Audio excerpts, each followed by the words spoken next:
It begins with a rumor that refuses to die, a whisper woven through dusty archives and half-remembered testimonies that a German general, officially declared dead in 1945, did not die at all, but instead vanished into history's blind spot, leaving behind only contradictions and silence.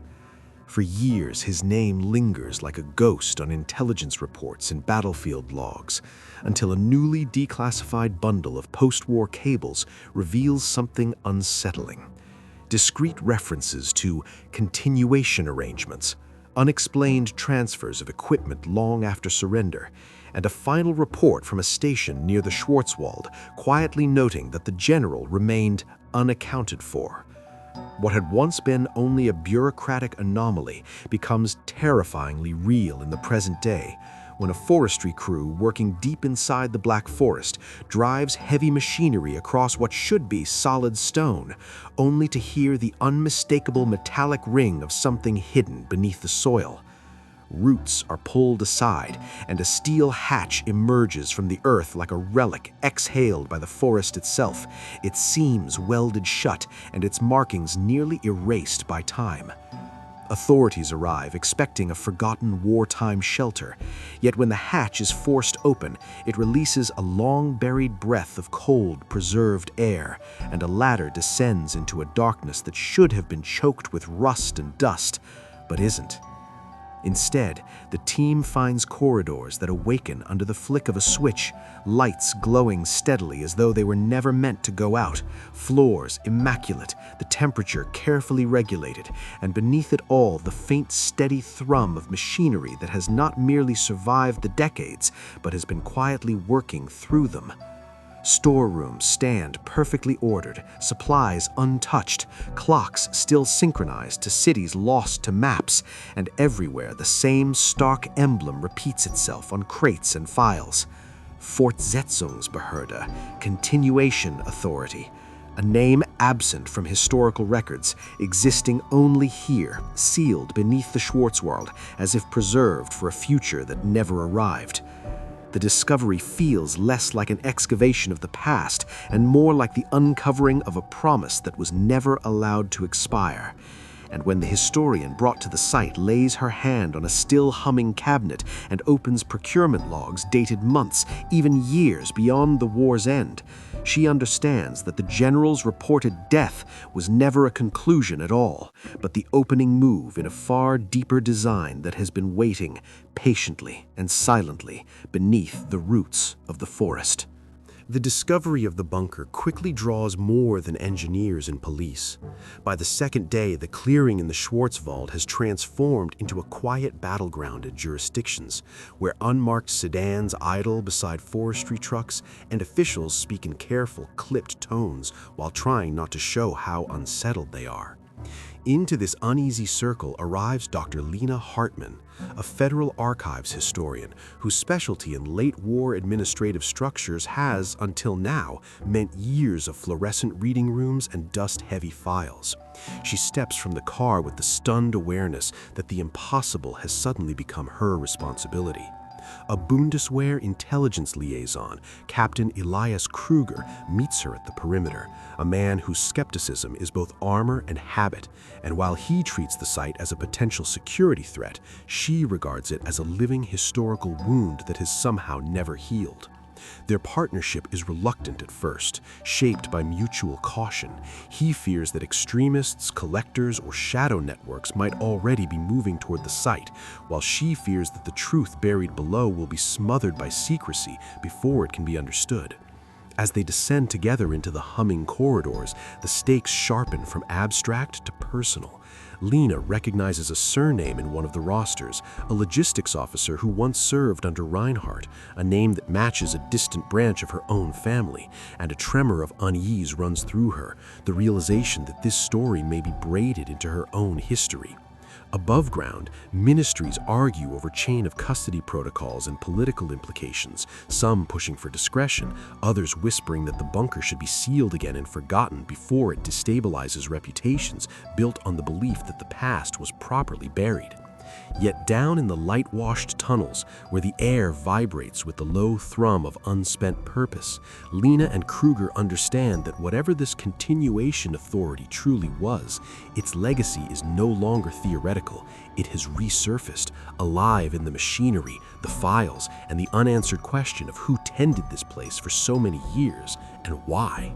Only after hours of cautious cataloging do the threads of the bunker's true purpose begin to reveal themselves, not in any single document, but in the careful accumulation of details, coded ledgers, mission charters, sealed directives, each piece tightening the shape of an intention that feels colder and more methodical than anything Lena or Krüger had expected. The continuation authority, as the files name it, was not merely a shelter, but the blueprint for a state designed to survive the death of its own regime, a contingency government constructed in silence while the world above collapsed into defeat. In a briefing room preserved like a frozen thought, Lena spreads out maps layered with supply corridors and discrete financial routes that snake toward neutral territories and post-war industries, while Krüger studies dossiers containing forged identities, cover occupations, and relocation instructions for select officers and bureaucrats deemed structurally essential. The language in the directives is chilling in its calm precision, not the rhetoric of fanaticism, but the cool grammar of administration, emphasizing patience, influence, and continuity rather than resistance or open rebellion, as though the architects understood that power could be resurrected more effectively through markets, networks, and memory than through soldiers and banners. In one chamber, they discover hydroponic rigs and compact filtration systems designed to operate autonomously for years, proof that a small cadre was meant to remain here indefinitely, living quietly beneath the forest while the outside world reorganized. In another, shelves hold psychological guidance manuals, scripts for messaging to future generations, plans for adapting ideology into something that could pass invisibly inside democratic societies. Standing amid the quiet hum of machinery and the whispering pages of records that never should have existed, Lena feels the weight of a realization settle over her. This place was not built to protect lives, but to preserve a system, a disciplined, administrative echo meant to outlast surrender itself, and every humming generator, every untouched crate, every immaculate clock suggests that somewhere, somehow, the strategy may not have ended within these walls. Yet for all the bunker reveals about planning and purpose, its greatest weight lies in what refuses to explain itself, and the mystery gathers around the absent presence of General Reinhardt like a cold current beneath the floor. The entry logs show his name signed in a firm, deliberate hand on the night of April 23, 1945, accompanied by a brief notation, "Initiation Protocol enacted," and then the record falls silent. A ledger that continues in other hands, while his line simply ends without exit, transfer, or death report. Lena traces the signatures that follow: quartermasters, engineers, a handful of administrators, and notices gaps where weeks or months slip past between entries, as though entire stretches of time have been swallowed and rewritten, while Krüger finds corridors whose doors have been welded shut from the inside, their plates stripped of identifiers, as if someone intended to erase not just access, but memory. In the maintenance bay, tools rest exactly where they belong, yet the filters and coolant assemblies bear manufacturing dates long after the war, evidence that someone returned here repeatedly, tending the systems like a caretaker who refused to leave his post. And in the dim glow of the generator room, Lena feels for the first time the unsettling sensation that the bunker is not a relic discovered, but a routine interrupted.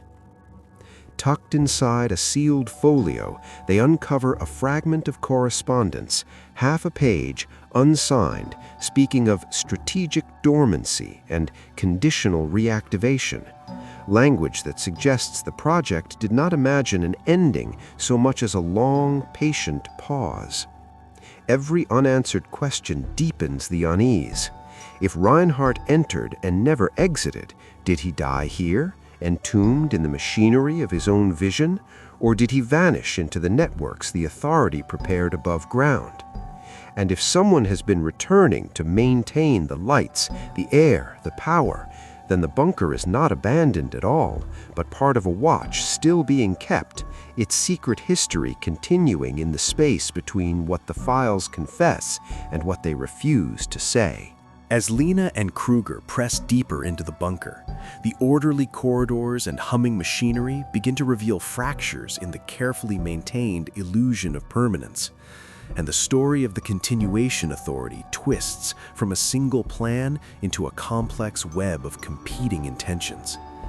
The files suggest that Reinhardt's original vision had splintered in the final days of the war. Some officers abandoned the project, vanishing into exile or surrender, while others embedded themselves quietly into post-war governments and industries, adapting the authorities' resources to survive covertly, laundering ideology through finance and influence rather than through overt command.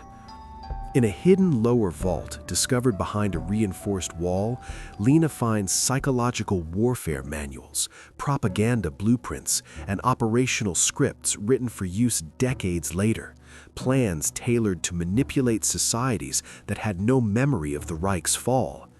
And she realizes with a chill that the authority was not merely meant to endure physically, but to persist intellectually, invisibly shaping the future. Further revelations unsettle Krüger. Maintenance logs, previously overlooked, suggest periodic human intervention, but the handwriting is unfamiliar, disciplined yet different from Reinhardt's, implying successors who have been executing the same protocols for decades without leaving a trace. And then comes the most disquieting discovery: a series of dossiers cross-referencing post-war corporate leaders, political operatives, and cultural figures, some of whom are still active, revealing that the authority quietly adapted, infiltrated, and integrated itself into legitimate institutions, a sleeper network disguised as ordinary history. Lena feels the weight of the moral and historical implications. What began as a study of a hidden bunker has transformed into a confrontation with living history, a reminder that systems of power, once conceived, rarely die, and that Reinhardt's role may not have been merely to survive the war, but to create a mechanism capable of enduring beyond it, silently guiding outcomes and shaping events from the shadows. The tension above and below ground escalates rapidly as news of the bunker's existence spreads beyond official channels, and it becomes clear that the discovery is no longer just an academic or historical concern, but a potential flashpoint. Ultra-nationalist networks, long dormant and dispersed, begin to mobilize, seeing the site as a symbolic relic and a treasure trove of operational knowledge that could revive the authorities' influence in the present day. Lena and Krüger find themselves navigating a labyrinth not only of tunnels and archives, but of conflicting authorities.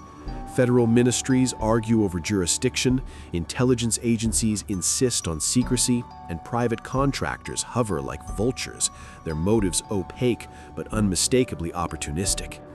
The moral stakes sharpen when the team realizes that the files could implicate real living people, industrialists, politicians, even international figures whose careers may have been shaped in part by the authorities' long shadow, making the question of exposure not merely historical but explosive.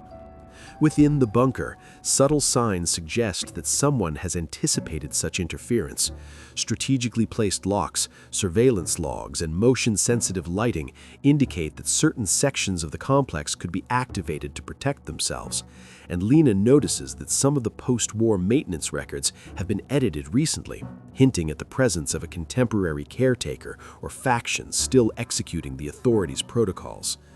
The looming threat is no longer abstract. A single misstep could trigger confrontation, the misuse of historical intelligence, or even violence, and the investigators are forced to weigh their commitment to uncovering the truth against the very real danger of setting in motion forces that have been quietly preparing for this moment for decades.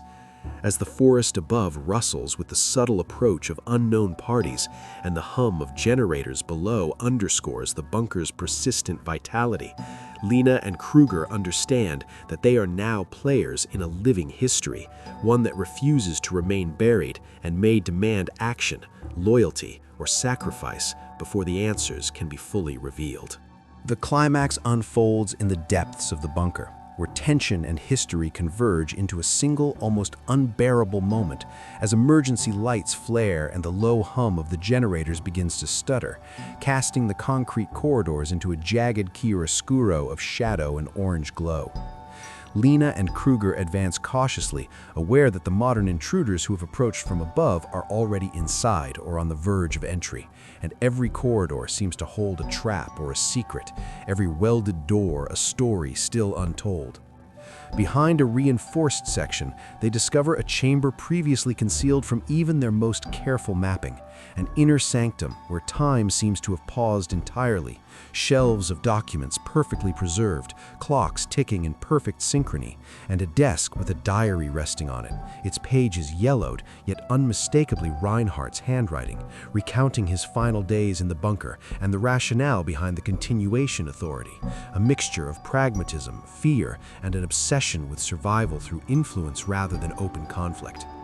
As they read, the emergency systems flicker and locked doors seal behind them, triggered either by design or by the intruder's tampering, and the low rumble of machinery intensifies into a mechanical heartbeat that seems to pulse with the bunker's own awareness. Lena realizes with a chill that Reinhardt may have intended this moment as a test, a last directive for those who would come after, forcing them to confront whether the knowledge preserved here should be used, destroyed, or hidden anew. Outside, the intruders breach the perimeter, their shouts echoing through ventilation shafts, while inside, Lena and Krüger are left to make choices that could alter not only the legacy of the bunker, but potentially the course of modern political and social landscapes, a decision weighed with moral, historical, and personal consequence. In the final moments, the diary reveals either Reinhardt's death beside his life's work, a testament to a plan halted by circumstance, or instructions hinting that he escaped, leaving a succession protocol that may still be operational. And Lena understands that the bunker's story is no longer about the past. It is alive, active, and demanding action.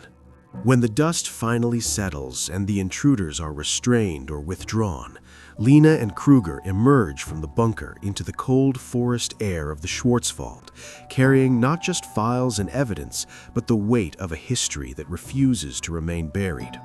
The world above, still humming with bureaucracy and politics, seems unaware of the depth of the secrets hidden beneath its feet. Yet they know that what they have uncovered has already altered the narrative of the 20th century, revealing that ideologies, plans, and influence can persist silently through decades, integrated into structures and institutions that claim legitimacy while masking their origins. Lena reflects on the personal impact, the discovery that her own family was tangentially connected to Reinhardt's command, and feels the uneasy merging of professional curiosity and intimate history, the way the past suddenly touches the present with moral and emotional force. Across the country, ministries debate how much to disclose, while intelligence agencies quietly archive new directives and decide which files will see daylight and which will remain sealed, a modern echo of the bunker's original mission: preservation, influence, and discretion. Even as the complex is secured and its machinery slowly powered down for analysis, the sense of lingering purpose persists. The precise hum of the generators, the meticulous arrangement of supplies, and the careful, deliberate order of every corridor suggest that the continuation authority's design, whether through human caretakers or automated systems, has been more than a historical contingency. It has been a living system, a reminder that the past is never fully gone, that ideas and structures can endure like subterranean roots, quietly shaping the surface world. And in Lena's mind, the final image of the Schwarzwald remains unsettled and alive, the forest, serene and indifferent, hiding corridors and doors that may still be waiting, quietly ticking, as if the story of Reinhardt and the Continuation Authority has only just reached its first chapter in the modern age.